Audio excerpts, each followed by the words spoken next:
News 24 और मैं हूं स्वाति आपके साथ। लोकसभा चुनाव के प्रथम चरण का चुनाव संपन्न हो चुका है और अब दूसरे चरण का चुनाव 26 अप्रैल को होने वाला है और इस बार लोकसभा की 5 सीटों पर चुनाव होने वाला है। और चुनाव से ठीक पहले बिहार के मुख्यमंत्री नीतीश कुमार ने आज यानी कि 23 अप्रैल को बिहार वासियों के नाम एक पत्र लिखा है, जिसमें नीतीश कुमार ने 2005 के पहले की स्थिति और 2005 के बाद की बिहार की जो स्थिति है, जो हालात हैं, उसके बारे में उन्होंने जिक्र किया है। और नीतीश कुमार ने बिहार की जनता से भी चुनाव को लेकर अनोखा अपील किया है। बता दें कि नीतीश कुमार का ये जो पत्र है, ये जदयू ने अपने सोशल मीडिया प्लेटफॉर्म एक्स पर भी डाला है। तो सबसे पहले हम नीतीश कुमार के उस पत्र पर एक नजर डालेंगे और जानेंगे कि मुख्यमंत्री नीतीश कुमार ने जो बिहार वासियों के नाम पत्र लिखा है, इसमें मुख्यमंत्री ने किन किन मुद्दों का जिक्र किया है और इस पत्र में उन्होंने क्या कुछ लिखा है। बता दें कि नीतीश कुमार ने बिहार वासियों के नाम पत्र लिखा, जिसमें उन्होंने लिखा है कि प्रिय बिहार वासियों, आपको याद होगा कि 2005 से पहले की सरकार ने बिहार को किस हाल में पहुंचा दिया था। बिहार का खजाना खाली था, सड़क, बिजली, स्कूल, अस्पताल जैसी बुनियादी सुविधाओं पर कोई बात करने वाला नहीं था। घोटाले, अपराध, अपहरण, हत्या, डकैती, नरसंहार, माफिया राज इत्यादि बिहार की पहचान बन चुके थे। उद्योग धंधे बंद हो गए थे। अपराधियों के डर से व्यापारी कारोबारी बिहार से पलायन कर गए थे और चिकित्सकों तक का फिरौती के लिए अपहरण हो जाया करता था। यह कहना ठीक नहीं होगा कि बिहार में व्यवस्था चौपट हो चुकी थी। सच तो यह है कि उस समय बिहार में कोई व्यवस्था थी ही नहीं। बिहार वासियों को देश दुनिया में अपमान झेलना पड़ता था। लेकिन 2005 में घना अंधेरा छटा, उम्मीदों का नया सूरज उगा। बिहार की देवतुल्य जनता ने राज्य में एनडीए की सरकार को मौका दिया और हमने बिहार को अराजकता और अव्यवस्था से बाहर निकालकर उसे विकास की राह पर ले जाने का संकल्प लिया। आप सब लोग जानते ही हैं कि इसके लिए हमने अपना सब कुछ न्योछावर कर दिया। बिहार का नव निर्माण किया। बिहार को उसकी खोई हुई गरिमा वापस मिली। आज बिहार का परचम देश दुनिया में लहरा रहा है। हमने सड़क, बिजली, पानी, शिक्षा व्यवस्था, स्वास्थ्य, कानून व्यवस्था सहित हर क्षेत्र में बहुत काम किया है। बिहार के गांव टोलों तक सड़कों का जाल बिछाया है। शहरों से लेकर गांवों तक लोगों को 24 घंटे बिजली मिल रही है। किसी भी देश, राज्य, समाज में सामाजिक और आर्थिक मजबूती के लिए सुशासन बेहद जरूरी है। हमने बिहार में सुशासन सुनिश्चित करके दिखाया है। आप सबको पता ही है कि हमने 7 निश्चय 2 के अंतर्गत बिहार में 10 लाख सरकारी नौकरियां और 10 लाख रोजगार देने की बात कही थी।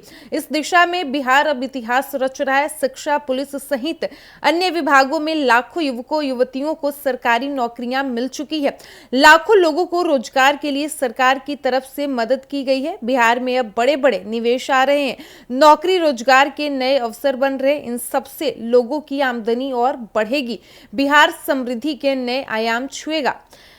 हम आपको विश्वास दिलाते हैं कि आगे भी लाखों लोगों को सरकारी नौकरियां और रोजगार देते रहेंगे। पहले सुविधाओं के अभाव में लड़कियां पढ़ाई लिखाई नहीं कर पाती थी, आगे नहीं बढ़ पाती थी, लेकिन हमारी सरकार की विभिन्न योजनाओं की मदद से बेटियां पढ़ने लगी हैं, आगे बढ़ने लगी हैं। पुलिस में भर्ती होकर बेटियां राज्य की सुरक्षा में अपना महत्वपूर्ण योगदान दे रही हैं। अब बिहार की बेटियां किसी भी क्षेत्र में किसी से कम नहीं है। बिहार के हर जिले में हम मेडिकल कॉलेज की स्थापना कर रहे हैं। अस्पतालों में निःशुल्क इलाज के साथ दवाइयां भी मिल रही है। हमने आधी आबादी को उसके अधिकार दिए। बिहार में महिलाओं को 2006 से पंचायतों और स्थानीय निकायों में 50% आरक्षण दिया जा रहा है। राज्य की सभी सरकारी नौकरियों में 2016 से महिलाओं को 35% आरक्षण दिया जा रहा है। महिलाओं के उत्थान के लिए हमने बिहार में जीविका समूह बनाए हैं। राज्य में 10 लाख से अधिक जीविका समूहों से जुड़कर 1 करोड़ 30 लाख से अधिक महिलाएं अपने परिवार की आजीविका का सहारा बन रही है। बिहार के जीविका मॉडल की देश दुनिया में तारीफ हुई है। किसानों को समृद्ध बनाने के लिए हमने 4 कृषि रोड मैप लागू किए हैं। इससे फसलों की पैदावार बढ़ी है, किसानों की आय बढ़ी है।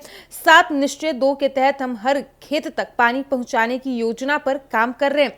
बिहार की उन्नति के साथ ही यहाँ के गौरवशाली इतिहास, समृद्ध विरासत और बिहारी अस्मिता को सहेजने के लिए हम लगातार काम कर रहे हैं।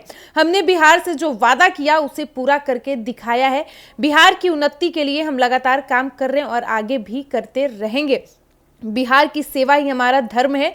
पूरा बिहार हमारा परिवार है। इस पत्र के आखिर में मैं केवल एक ही बात कहना चाह रहा हूं, आपके संसदीय क्षेत्र में मतदान होने वाला है। हम सबका लक्ष्य इस बार बिहार की सभी 40 लोकसभा सीट जीतने का है। तो जैसा कि आपने सुना, आज यानी कि 23 अप्रैल को बिहार के मुख्यमंत्री नीतीश कुमार ने बिहार वासियों के नाम एक पत्र लिखा, जिसमें उन्होंने 2005 के पहले की जो बिहार की स्थिति थी उसका भी उन्होंने जिक्र किया कि किस तरीके से बिहार में कोई व्यवस्था नहीं थी, चाहे वो शिक्षा की व्यवस्था हो, अस्पताल हो, कानून व्यवस्था हो। बिहार में लगातार अपराध बढ़ रहे थे, अपहरण बढ़ रहा था। लेकिन जब 2005 में बिहार की जनता ने एनडीए पर अपना समर्थन दिखाया, जब बिहार में एनडीए की सरकार बनी, तो कैसे हर क्षेत्र में विकास हुआ, किस तरीके से बिहार आगे बढ़ा। साथ ही उन्होंने ये भी लिखा है कि हम ये बिल्कुल नहीं कहेंगे कि उस समय बिहार की जो व्यवस्था थी वो चौपट हो चुकी थी, क्योंकि उस वक्त बिहार में कोई व्यवस्था थी ही नहीं।